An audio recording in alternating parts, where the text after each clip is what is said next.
Want to learn more about Walt Disney and the Disney Company? Stick around for a review of Disney, the First 100 Years, and why you'll want to own this book. Hello everyone, I'm George Taylor from Imagine Nerding. Subscribe to my channel for more videos on theme park books, Disney history, and more. Doing original Disney research requires collecting lots of books, magazines, and ephemera, like brochures and park maps. Dave Smith, the Director Emeritus of the Disney Archives and the founder, had published quite prolifically on the history of the Walt Disney Company.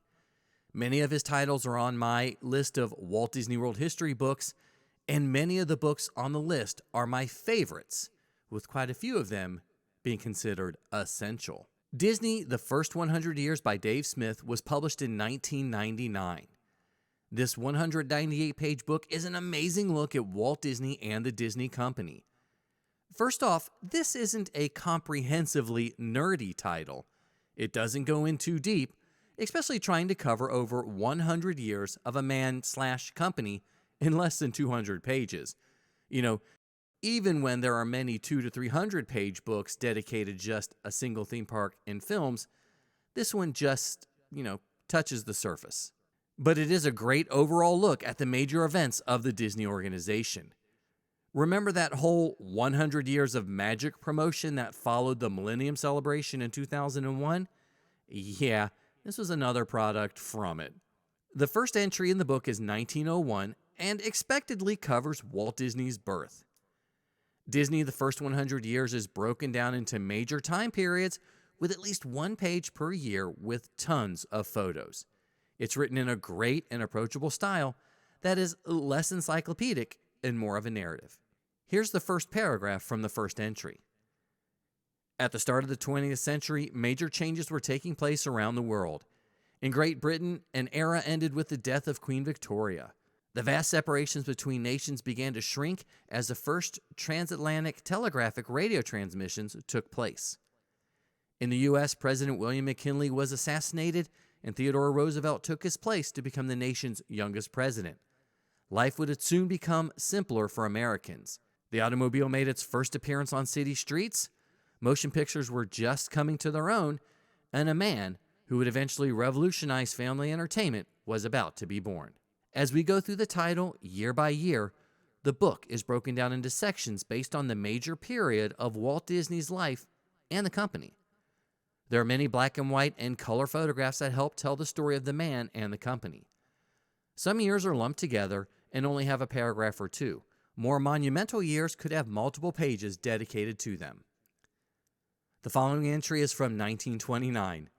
One day, Walt was walking through a hotel lobby in New York when a man came up to him and offered $300 if Walt would allow him to use Mickey Mouse on the cover of a children's writing tablet that he was manufacturing.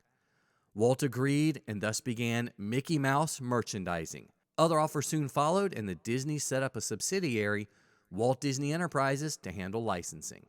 Each year covers the major events, and sometimes the entry will feature information on Walt, major releases by the company, animated, live-action films, etc., or theme park attractions. After Walt's passing, the book does focus more on the company, which makes sense. Interestingly enough, the 1980s and 1990s get a lot more coverage as the company promotes the more recent openings at the parks and with the Touchstone and Disney releases. Here's another entry from 1970.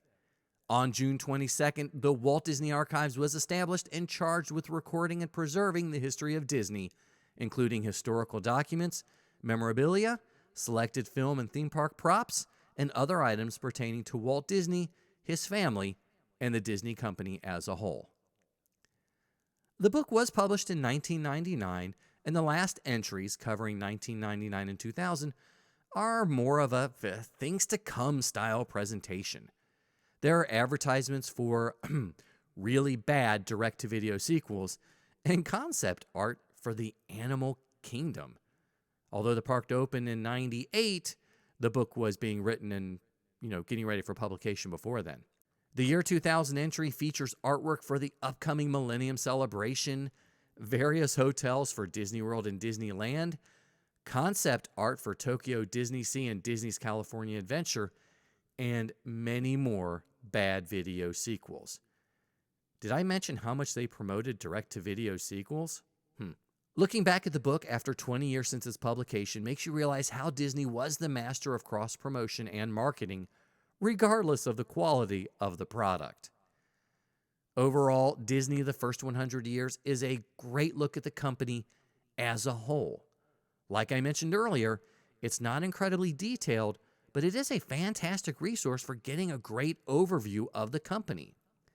And I consider it an Imaginerding essential title for every Disney fan because it covers all aspects of the company. Have you read Disney the First 100 Years? What's your favorite Disney history book? Leave me a comment and let me know. I would love to hear from you. I'm George Taylor from Imaginerding, and I hope to see you in the parks.